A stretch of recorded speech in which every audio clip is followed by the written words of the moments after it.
Summary of Watchmen by Alan Moore. In 1985, detectives in New York City investigate the death of Edward Blake, who was thrown out the window of his high-rise apartment by an intruder. They are looking into the circumstances surrounding his death. After the cops leave, the vigilante Rorschach walks into Blake's apartment and starts his own investigation. He quickly learns that Blake is the comedian, who is also a vigilante wearing a mask. Rorschach thinks he has found evidence of a mask killer conspiracy. He warns Daniel Dreyberg, Night Owl, Laurie Juspexik, Silk Spectre, John Osterman, the superhuman Dr. Manhattan, and Adrian Veidt, Ozymandias, but none of them take Rorschach's theory seriously. At Edward Blake's funeral, Daniel, John, and Adrian talk about the comedian they used to know. They all remember him as mean, even deadly. Laurie is seeing John right now, but she feels ignored by him, so she breaks up with him to go out with Daniel. At the same time that Dr. Manhattan is America's best defense against Soviet growth, a reporter says that he is responsible for the deaths of dozens of his ex-lovers and friends from cancer. The charge makes Dr. Manhattan so mad that he teleports to Mars. The Russians quickly take advantage of the situation to start taking over new land in the Middle East. On Mars, John remembers how he became Dr. Manhattan when he was trapped in a machine that used radiation to destroy his body. He then learned how to build a new body that was stronger than human. He was used right away by the government as a tool to win the Vietnam War. As a superhuman, John not only has incredible strength, but he can also see into the future and experience every moment of history at the same time. He is also very smart, and with his new science discoveries, technology on Earth advances by several decades. Someone tries to kill Adrian Veidt but fails and dies in the process. While looking into the mask killer conspiracy, Rorschach walks into a trap and is blamed for killing Moloch, a retired bad guy. The cops arrest and jail Rorschach, and Rorschach tells the criminal psychiatrist Malcolm Long about his past, how he grew up in a violent home and made up the character of Rorschach to punish bad people. At the same time, Laurie and Daniel come out of retirement for one night to go on an adventure as Silk Spectre and Night Owl. They do this mostly to get away from their boredom and feeling powerless as World War III approaches. Dan gets excited again when he turns back into Night Owl and thinks that they need to free Rorschach from jail.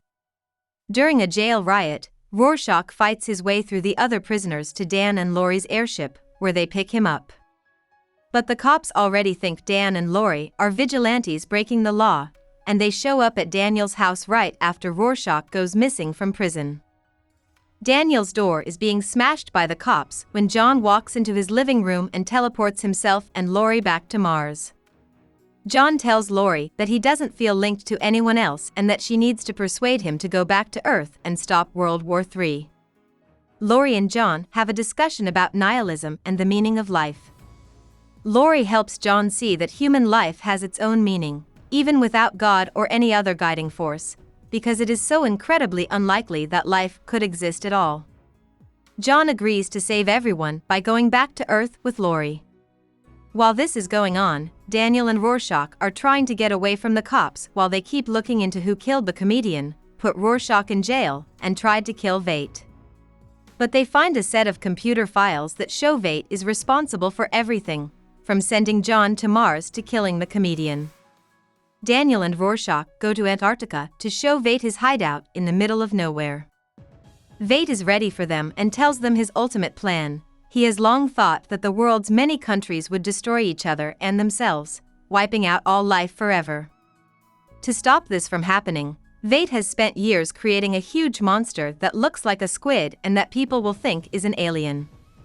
He's going to send the thing to New York City, where it will explode and kill millions of people while making it look like an alien attack. He hopes that this will scare the US and the USSR so much that they will give up their weapons and work together to fight this new existential danger, which will lead to world peace. Veidt's plan scares Daniel and Rorschach, and they promise to stop him.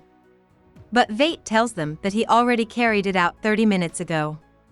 When John and Laurie teleport into New York City, they find dead bodies all over the place, along with Veidt's alien creature's body. John sends them both to Antarctica by teleportation. Vate tries to kill John to stop him from messing up his plan, but John gets the upper hand and moves to crush him. That is, until John hears on the news that the US and the USSR have made peace. John, Laurie, and Daniel know they have to let Vate's plan go through without stopping it. If they tell anyone what he's done, the world's newfound peace will be destroyed along with the illusion of an alien attack. But Rorschach is not ready to give up his morals for the sake of the greater good. He wants to tell everyone about what Vate did, so John kills him to stop him. In his journal, Rorschach wrote down all of his careful notes about his research and sent it to a newspaper before he went to Antarctica. In the last frame, the journal is sitting there, and a newspaper worker might be about to read what's inside it. About the author. Alan Moore was born in Northampton, England, in 1953 into a poor family. Moore had a good childhood, even though his area had a lot of poor and not many people who could read or write. Moore read a lot of different kinds of books from a very young age. He did well in school until he moved to an elementary school for middle-class kids. There, he started to think that the lessons were meant to brainwash kids into being good citizens. Moore started submitting his work to small magazines in the 1960s, and he even started his own. At the same time, Moore began selling LSD at his school.